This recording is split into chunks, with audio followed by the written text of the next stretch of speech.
My name is Dahlia Hicks. I'm 29. This is the mistake from my first marriage, my father said, glass raised, smile wide, in front of 40 relatives at our family reunion. Everyone laughed. His new wife squeezed his arm. His stepdaughter looked at her shoes. And I stood there, holding a glass of water, wearing the same smile I'd practiced for 22 years. But that night, something in me shifted. Because I had something on my phone. Something I'd been carrying for 3 months, something I never planned to use, until he made it impossible not to. What I showed them didn't just embarrass my father. It destroyed the entire story he'd been telling this family for a decade. And his new wife? She never saw it coming. Before I go on, please take a moment to like and subscribe, but only if you genuinely connect with this story. Drop a comment with your location and local time. I'd love to know where you're listening from. Now, let me take you back 6 months before that reunion. To the day a text message landed on the wrong phone.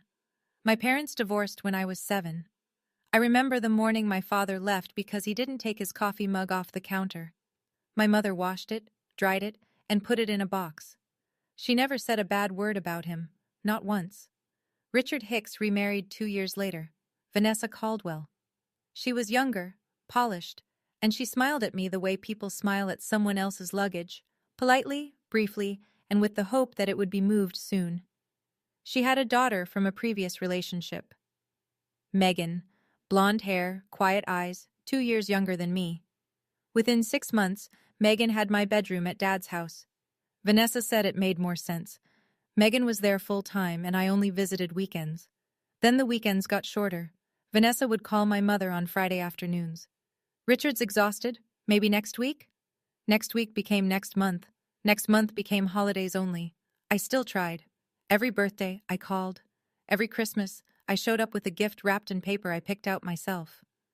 I'd sit on the edge of the couch while Megan opened her pile of presents, and I'd wait for my father to look at me the way he looked at her. He never did. The family Christmas card arrived at my mother's house every December. 3 faces: Richard, Vanessa, Megan, matching sweaters, a golden retriever. The kind of family you'd find in a picture frame at Target. I wasn't in a single one. 22 years. Not one. I used to tell myself it was an oversight. 22 years is a long time to call something an oversight, but I kept showing up. Because I believed that if I was patient enough, loyal enough, good enough, he'd eventually see me. I was wrong about that for a very long time. The day I graduated from nursing school was the proudest moment of my life. 4 years of late nights, clinical rotations, and a student loan balance that made my stomach hurt.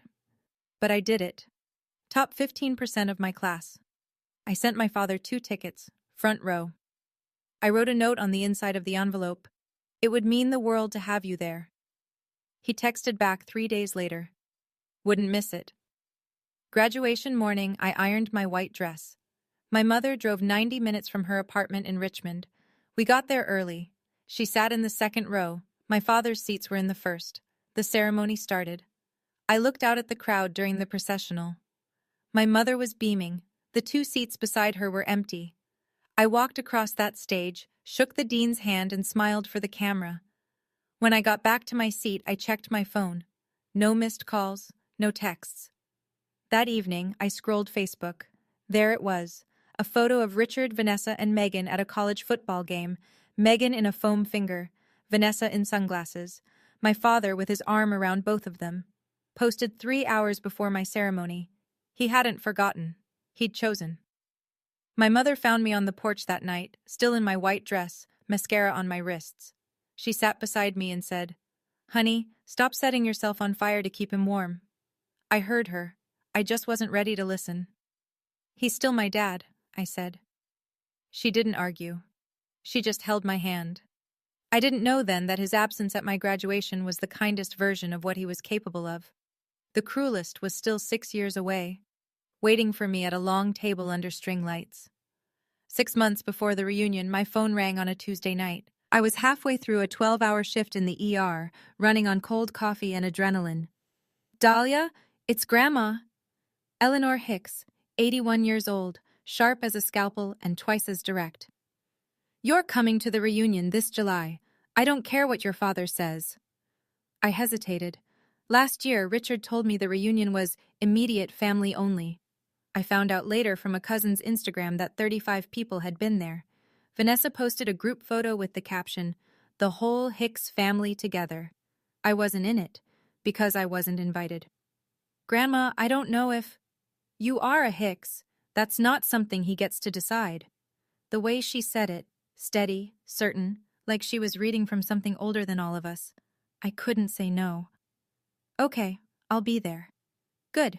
Wear something comfortable. And bring your appetite. I smiled. It was the first time in months that anything about the name Hicks made me smile. 2 weeks later, I was packing a bag for a weekend shift when my phone buzzed. Unknown number. I almost ignored it. ER nurses get spam calls like other people get junk mail, but I opened it.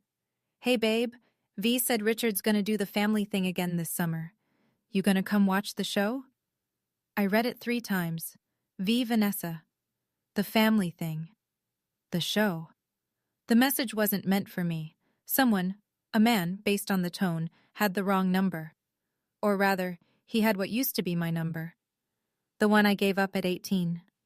The one Vanessa took over when I switched plans. I stared at that text for 11 minutes. Then I took a screenshot. I didn't reply. I didn't block the number.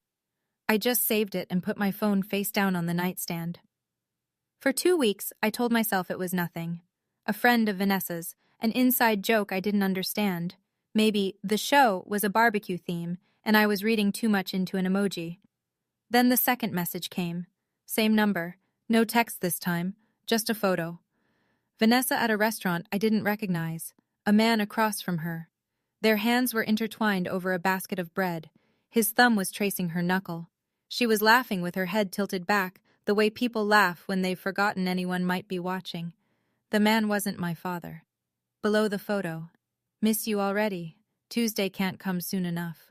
My stomach dropped. I sat on my bathroom floor for a long time. Not because I cared about Vanessa's marriage. I didn't. But because I understood something mechanical about what was happening. This man, whoever he was, had my old phone number saved under Vanessa's name. And he was sending her messages to me by accident. Which meant Vanessa had given him my old number as her own. Which meant she was hiding this relationship somewhere my father would never look. I saved the photo. I saved the text. I put them in a folder on my phone labeled insurance. And I locked it with a passcode. I wasn't looking for ammunition, but ammunition doesn't care whether you're looking. Over the next few weeks, 3 more messages trickled in. A selfie of the man in a hotel bathroom, a voice note I didn't play, and 1 more text. Derek misses his V. Derek. Now he had a name. A month before the reunion, I drove to Richmond to see my mother, Linda Hicks, though she'd gone back to her maiden name, Linda Porter, the day the divorce was finalized. We sat in her kitchen, same yellow curtains. She made chamomile tea the way she always did. Too much honey, not enough patience for it to cool. I need to tell you something, she said.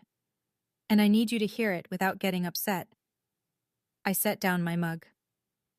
Eleanor called me last week. She let something slip. Richard's been talking to a lawyer about updating his estate documents. I waited. He's planning to leave everything to Megan. The savings account, the property share from Eleanor's trust, all of it. Your name isn't in any of it. I looked at the tea. The honey was still swirling at the bottom, slow and golden. I don't care about the money, Mom. I know you don't, but honey, it's not about the money. He's erasing you, officially, on paper. And if he does it before the reunion, it becomes the version everyone accepts. She was right. If I stayed silent, if I smiled through another dinner and drove home alone, the reunion would become a coronation. Megan as the heir, Vanessa as the matriarch in waiting, and me as the footnote no one bothered to read. You can't make someone love you, sweetheart, my mother said, but you can stop letting them hurt you. I drove home that night with the windows down. The May air was warm and thick with honeysuckle, but the money wasn't what kept me up that night. It was a question. If Megan is the daughter he chose, does he even know who she really is? I want to be honest with you. What happened next? I'm not proud of how I found it, but I also didn't go looking. It was a Wednesday. I was scrolling through the messages from Derek's number, not to snoop, but to figure out if I should tell someone. A pastor, a counselor, I didn't know. And then I found the message that changed everything. It was sandwiched between a restaurant photo and a heart emoji. Vanessa had apparently sent Derek a long message, and because Derek's phone thought my number was hers, his reply showed me context I was never supposed to see. Derek had written, "Does Megan know about us?" And Vanessa had replied. The text appeared in his quoted response. "She doesn't know, and she never will. R thinks she's mine. That's all that matters." I read it 4 times. R thinks she's mine. Vanessa had always told the family that Megan was her biological daughter from a previous relationship. It was the foundation of everything. Why Richard embraced Megan so completely, why he gave her his name, why she was the centerpiece of his new family portrait. But according to Vanessa's own words, that story was a lie. Megan wasn't her biological child. She had adopted or taken custody of Megan, and told Richard the girl was hers by blood. My hands were shaking. Not from anger, from the weight of knowing something that could shatter 3 people's lives. I saved the screenshot. Same folder, same passcode. Then I sat in my car in the hospital parking lot and cried. Not for Richard, not for Vanessa, for Megan. A 16-year-old girl standing in the middle of a story she didn't know was fiction. I had 2 grenades in my pocket. I was praying I'd never have to pull the pin.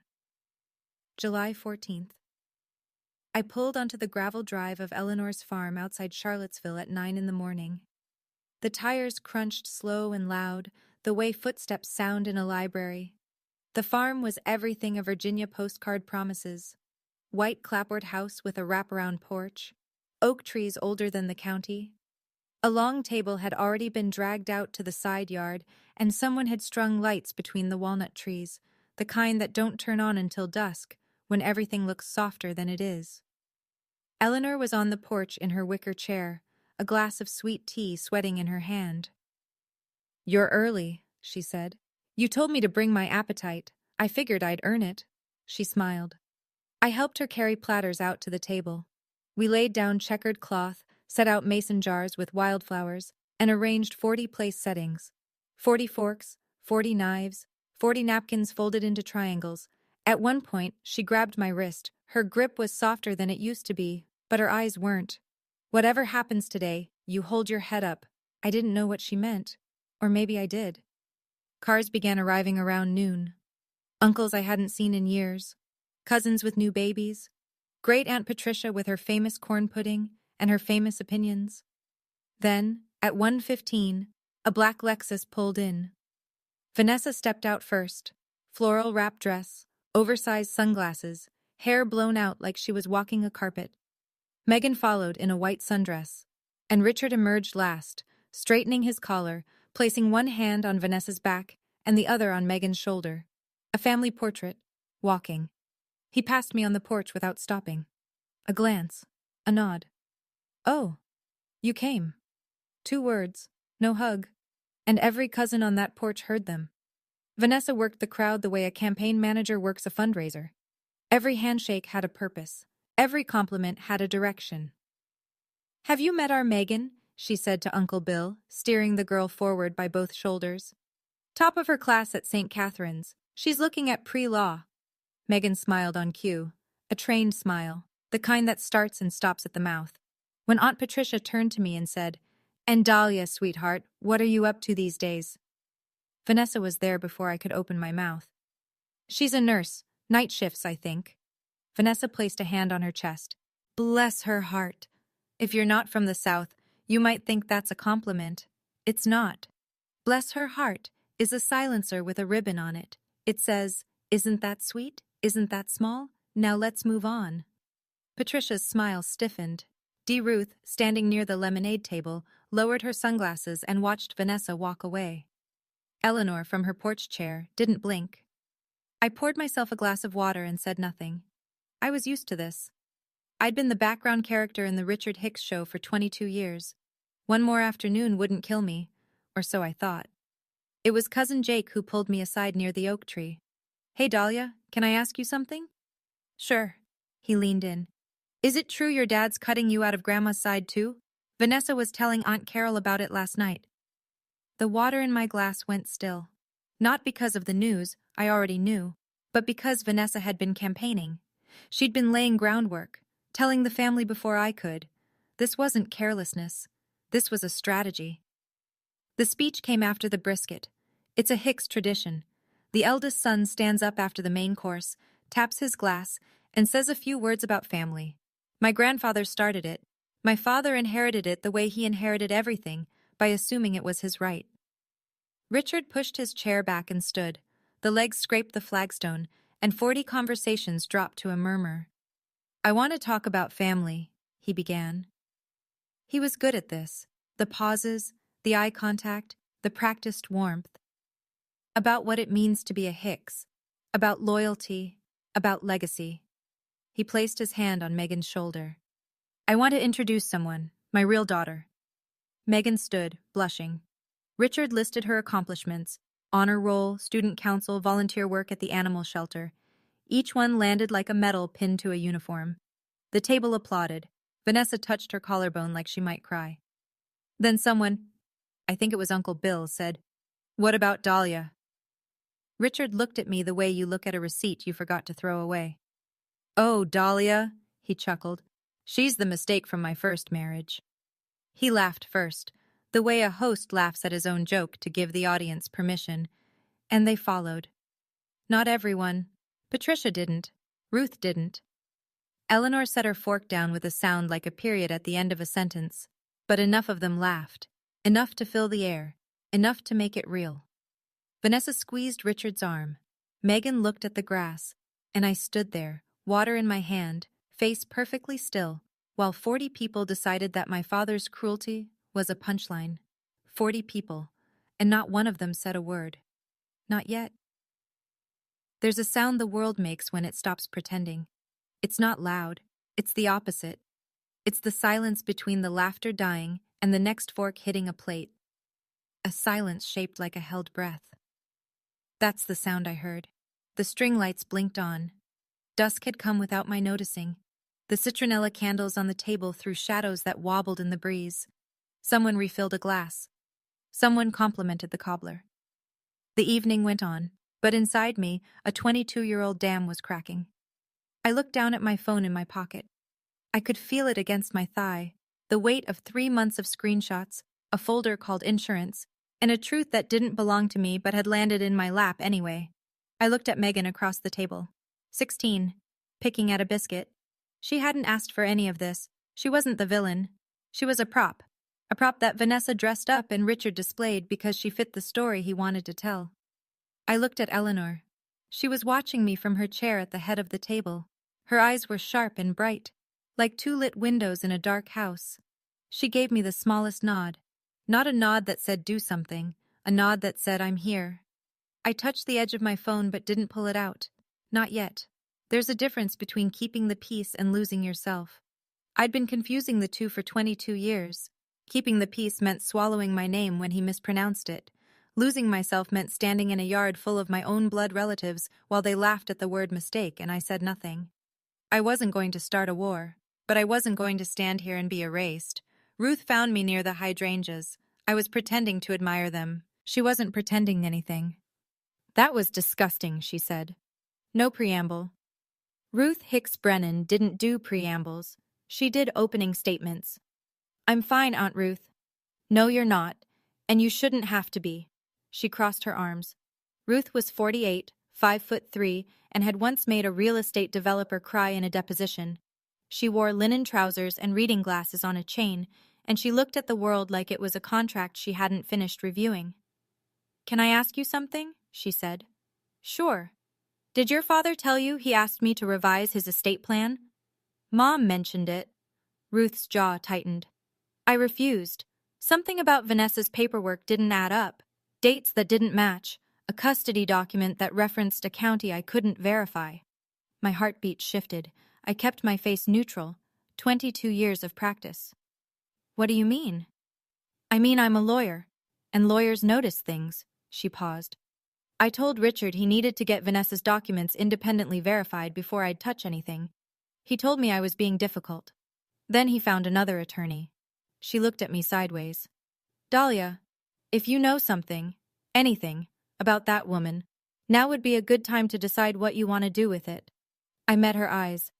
I don't know what I know yet. It wasn't a lie. I had screenshots. I had a name, Derek.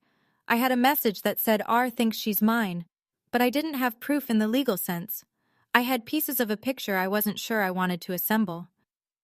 I don't take sides, Ruth said. But I hate lies. She walked back to the table. I stayed by the hydrangeas another minute. My phone felt heavier in my pocket than it had an hour ago. I went inside to help Eleanor clear the dessert plates. The kitchen was warm and smelled like peach cobbler and dish soap. I had my hands in the sink when I heard the screen door close behind me. Vanessa. She leaned against the counter, arms folded, the way someone stands when they want you to know they're in charge of the room. You should leave before the bonfire, she said. Quiet, almost gentle, the voice of a woman who'd learned that the softest threats are the hardest to prove. Eleanor invited me. His mother is 81, Dahlia. She won't be around forever. She paused to let that land. And when she's gone, you'll have no reason to come back. I turned off the faucet, dried my hands slowly, looked at her. For 22 years, I'd assumed Vanessa was careless, the way a person who wins by default can afford to be careless. But standing in that kitchen, 3 feet from her cold smile, I understood something I should have understood years ago. This wasn't carelessness. This was architecture. Every missed invitation, every whispered aside to relatives, every bless her heart. Vanessa hadn't stumbled into my erasure. She'd built it, brick by brick, year by year, and she'd done it with a smile so polished that no one ever thought to look behind it. I told Richard to update the will, she said. He listened. He always listens to me. She said it like a woman showing you the lock on the door from the inside. I said nothing. I picked up a dish towel, folded it, hung it on the oven handle. She walked out of that kitchen thinking she'd won. She had no idea I was holding her entire house of cards in my back pocket. The screen door banged shut. Outside, someone was starting the bonfire. The bonfire was Richard's idea. He loved a stage. Someone had dragged the Adirondack chairs into a half circle around the fire pit. The flames crackled and spit. Fireflies competed with the embers. It would have been beautiful if it weren't a courtroom. Richard stood again. Second speech of the night. He held a glass of bourbon the way men hold things when they want you to notice their hands are steady. I want to make something official, he said. The chatter died. Megan will be taking the Hicks name, legally. I've already filed the paperwork. Murmurs. A few supportive nods from people who didn't know better. Vanessa smoothed Megan's hair. She's the daughter I was always meant to have. He said it simply, factually, the way you might read a deed transfer. And then he turned, slowly, deliberately, and looked at me. Dahlia, I wish you the best. I really do. His voice carried that practiced sincerity, the kind that fools people who want to be fooled. But let's be honest, you were never really part of this family. The fire popped. A log shifted. No one spoke. Uncle Bill examined his shoes. Patricia gripped the arm of her chair. Cousin Jake stared into the flames like they owed him money. And Vanessa sat behind Richard with her hand on Megan's knee, and she smiled the way a chess player smiles 3 moves before checkmate. Eleanor hadn't come to the bonfire. Her hip was bothering her, she'd said. But through the kitchen window, I could see the light on. She was watching. I held my water glass. My hand was steady. My heartbeat was not. He thought he was closing a chapter. He didn't know I was about to open one. What nobody expected, what I didn't expect, was Megan. She was sitting next to Vanessa, hands folded in her lap the way they teach you in etiquette class. But when Richard said those words, "You were never really part of this family," something moved across her face. Not triumph, not relief. Guilt. "Dad," she said, quiet, almost swallowed by the fire. "Maybe you shouldn't—" "Shh." Richard didn't even look at her. "This is a family matter, sweetheart." He patted her hand the way you pat a dog that barks at company. "Stay. Good girl." Megan sank back into her chair. 16 years old, dressed in white, and disappearing. I watched her, and something in my chest loosened. Not anger, recognition. She was me. A different version, a different role, but the same production. Richard didn't have daughters. He had casting choices. And Megan was the understudy who didn't know the lead had been written out. But understanding Megan's innocence didn't change what was happening to me. Right now, in front of 40 witnesses, my father was erasing me, formally, publicly, with a bonfire as his backdrop and bourbon as his courage. Great Aunt Patricia cleared her throat. "Richard, that girl is your blood." Richard didn't flinch. "Blood doesn't make family, Aunt Pat. Choice does." He had no idea how right he was, and he had no idea how badly that sentence was about to age. The fire crackled. Vanessa crossed her legs. Somewhere behind me, I heard Ruth set her glass down on the arm of her chair, carefully, the way you set down something you might need your hands free for. I looked at the sky. Virginia stars. A clear night. The kind of night that doesn't forgive you for what you do under it. My phone sat warm against my leg. The screen door opened. Eleanor Hicks stepped onto the porch. She had her cane in one hand and 81 years of authority in the other. She moved slowly, but nobody mistook that for weakness. The porch boards creaked under her steps like they were announcing her. She stopped at the top of the stairs, looking down at the bonfire circle. At Richard. At all of us. Richard Allen Hicks. Full name. The way mothers use them when the next sentence is going to leave a mark. "I did not raise you to disown your own child at my table." Richard shifted. "Mom, this isn't the time. This is exactly the time." Her voice was low, but it carried the way a church bell carries. Not because it's loud, but because everything else goes quiet. "You chose this stage. Now stand on it." Vanessa leaned forward. "Eleanor, maybe you should sit down. Your blood pressure—" "My blood pressure is fine." Eleanor fixed Vanessa with a look that could have stripped paint. "My patience is not." Silence. Real silence. Not the polite kind from before, but the kind that sits on your chest. I could feel the whole family holding their breath. 40 people caught between a matriarch and her son, between loyalty and discomfort, between watching and being watched. Eleanor looked at me. That same sharp gaze, that same nod from earlier, and something inside me unlocked. Not rage, not revenge, just a door that had been bolted shut for 22 years, finally swinging open. I stood up, slowly. I smoothed the front of my blouse. I held my water glass in my left hand, steady, quiet, like a nurse walking into a code. I didn't plan a speech, but when I opened my mouth, every word was ready. "Since we're introducing ourselves," I said, "let me take a turn." The fire crackled between us. 40 faces turned toward me, some curious, some uncomfortable. Vanessa's knuckles went white on the arm of her chair. "My name is Dahlia Hicks. I'm 29 years old. I'm an emergency room nurse at Memorial General. I work 60-hour weeks. I've held people's hands while they died and told their families in the hallway." I let that sit. "I've come to every reunion I was invited to. I called on every birthday. I sent Christmas gifts that were never acknowledged. I drove 3 hours each way to be here today because my grandmother asked me to." I looked at Richard. He was standing by the fire, bourbon in hand, and for the first time all evening, his smile was gone. "Tonight, my father called me a mistake, in front of all of you." My voice didn't shake. I was surprised by that. "He introduced his stepdaughter as his real daughter and told 40 people that I, his only biological child, was an error he made 29 years ago." Patricia covered her mouth. Jake looked at his feet. "I could leave. I've left before. I'm good at it." I paused. "But before I do, I have a question. Not for my father." I turned to Vanessa. The color in her face shifted. Just slightly, like a light dimming behind a curtain. "Vanessa, would you like to tell them?" Her eyes widened. "Or should I?" 7 words. But the way they landed, you could hear the fire. You could hear the crickets. You could hear 40 people stop breathing at the same time. The color left her face like someone pulled a plug. Vanessa recovered fast. "I'll give her that. 20 years of performance will teach you how to find your lines. I have no idea what you're talking about. She even managed a small, confused laugh, the kind designed to make the audience think the other person is crazy. I reached into my pocket and pulled out my phone. No dramatic flourish, no speech, just a woman holding a screen. 3 months ago, I received a text message. It was meant for Vanessa, from a man named Derek.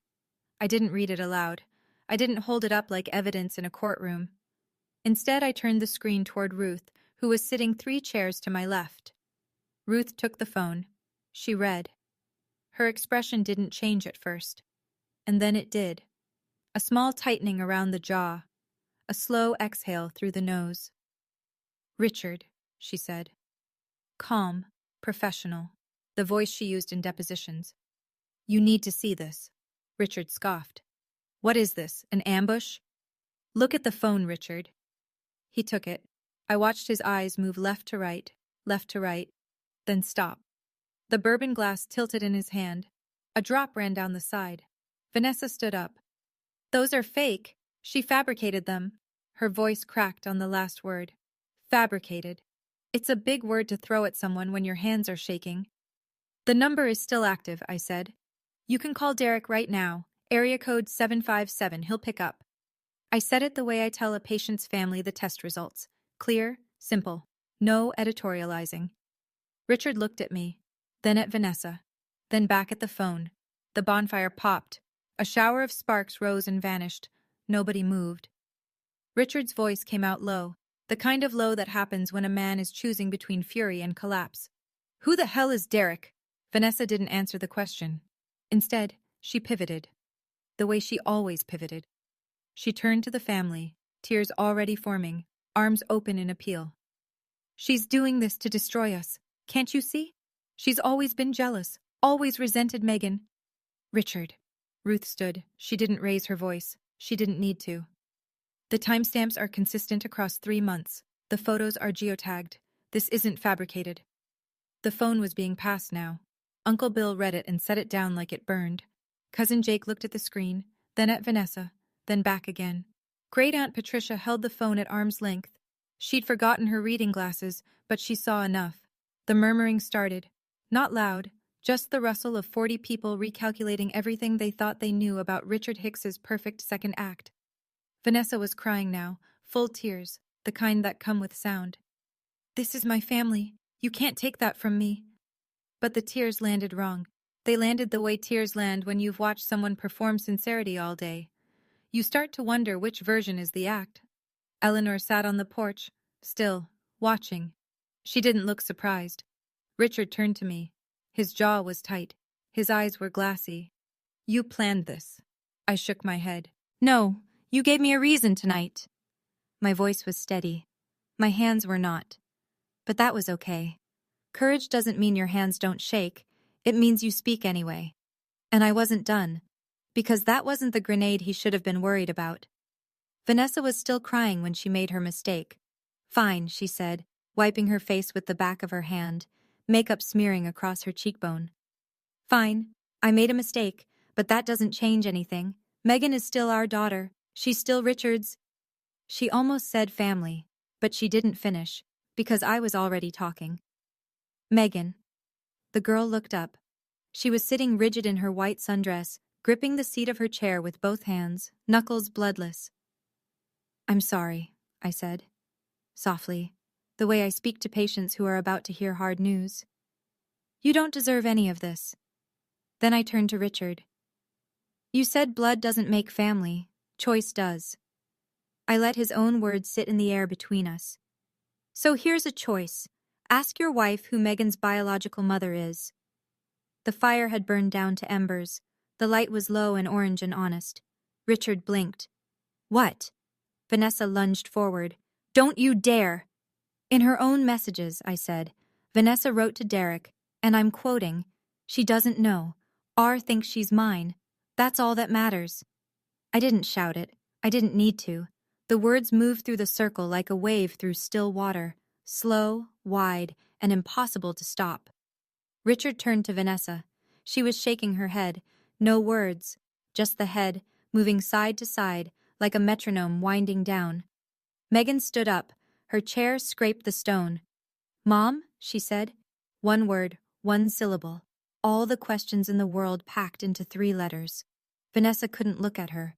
The perfect family Richard had built to replace me, it was never real. It was a photograph of a house with no foundation. I've worked emergency rooms for 6 years. I've seen people receive the worst news of their lives under fluorescent lights. There's a look that crosses their face. Not shock, exactly. More like recognition. As if some part of them always knew, and the rest just caught up. That was Richard's face. He turned to Vanessa. "Is this true?" She was crying hard now. Not the beautiful kind from before. The ugly kind. The real kind. "Is this true?" Louder. "It's complicated," she whispered. Those 2 words did more damage than my phone ever could. Because "it's complicated" isn't a denial. It's a confession wearing a disguise. Richard sat down. Not in a chair. There wasn't one behind him. He just sat. On the flagstone. Like his legs had made a decision his brain hadn't approved. The bourbon glass was on the ground. Someone's foot knocked it, and it rolled in a lazy semicircle, catching firelight. Megan was backing away, step by step. Her white sundress caught the orange glow of the embers. She looked like a ghost leaving a house she'd just learned was haunted. "Megan!" Vanessa reached for her. The girl flinched. Actually flinched. The way a person does when the hand reaching for them has lost the right to comfort. Cousin Jenny, God bless her, was already on her feet.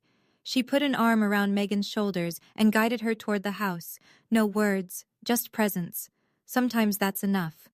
Eleanor hadn't moved from the porch. Her cane rested across her knees.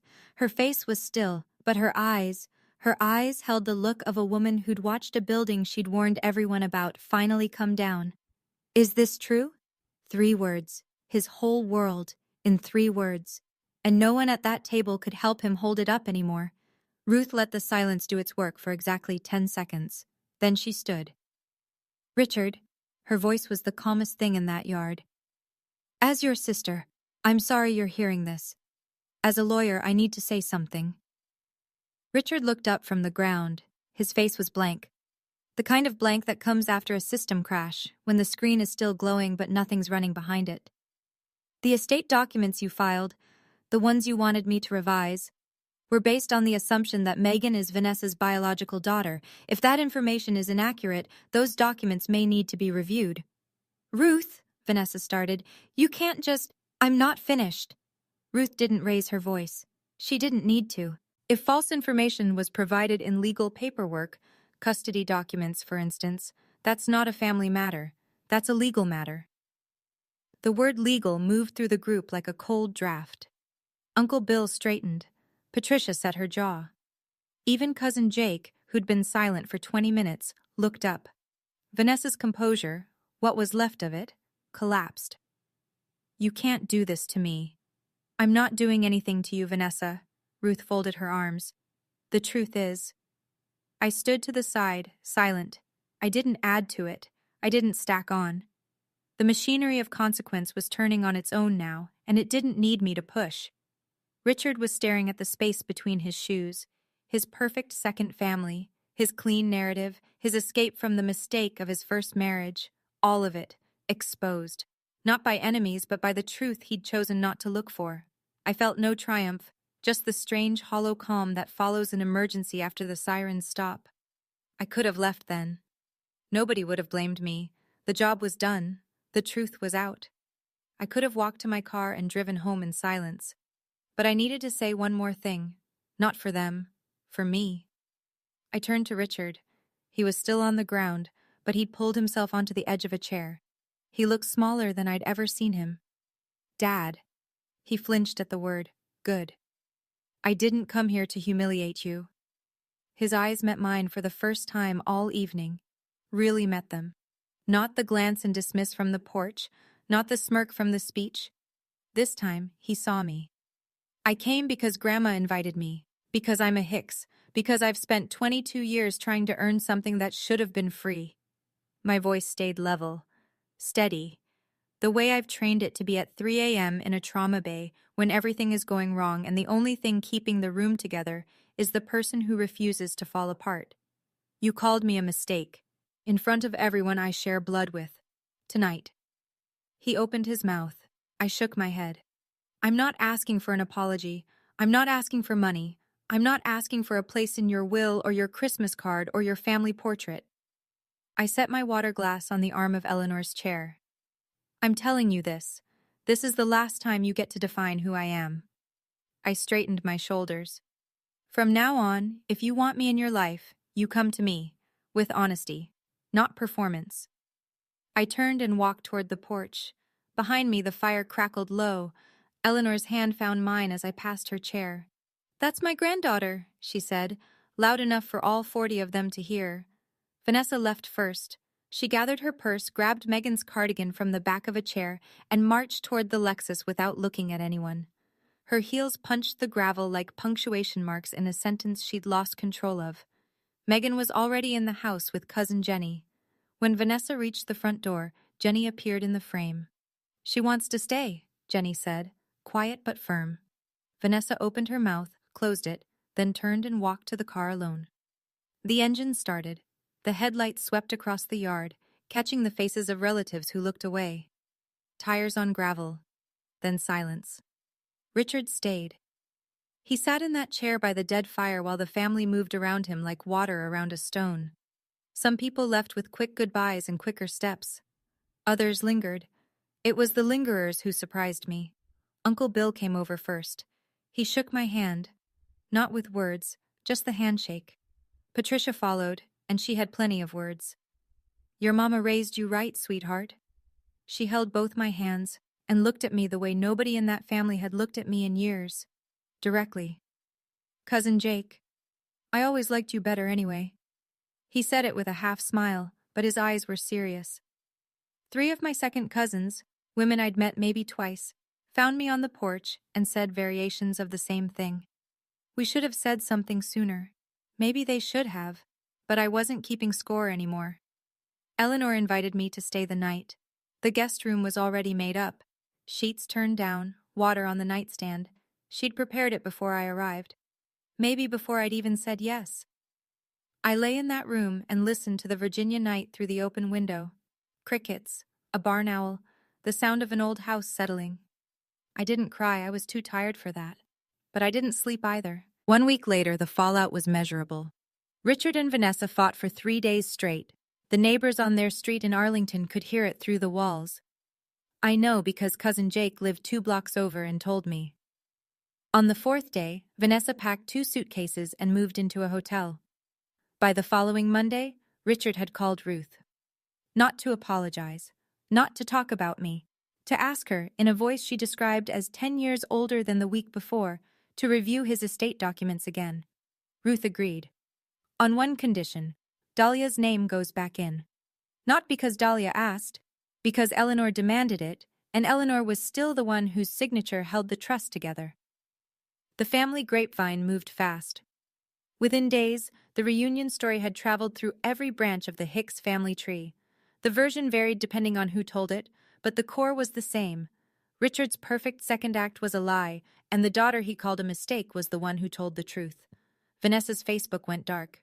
The blessed family posts, the matching outfit photos, the gratitude captions, all gone, replaced by silence. Derek, the man in the messages, blocked Vanessa's number. His last text, forwarded to me by accident one final time. Don't contact me again. But the call that broke me open came 10 days after the reunion. My phone rang. Unknown number. Different from Derek's. I almost let it ring. Dahlia, it's Megan. I sat down. I didn't know, she said. Her voice was thin and careful, like she was carrying something fragile. About any of it. I didn't know about Derek. I didn't know about me. I'm so sorry. Megan. I closed my eyes. You have nothing to be sorry for. The line went quiet. Then she said, Can I call you sometimes? Anytime. Richard called 3 weeks after the reunion. I was eating cereal at my kitchen counter at 7 a.m., still in scrubs, home from a night shift. I almost didn't pick up.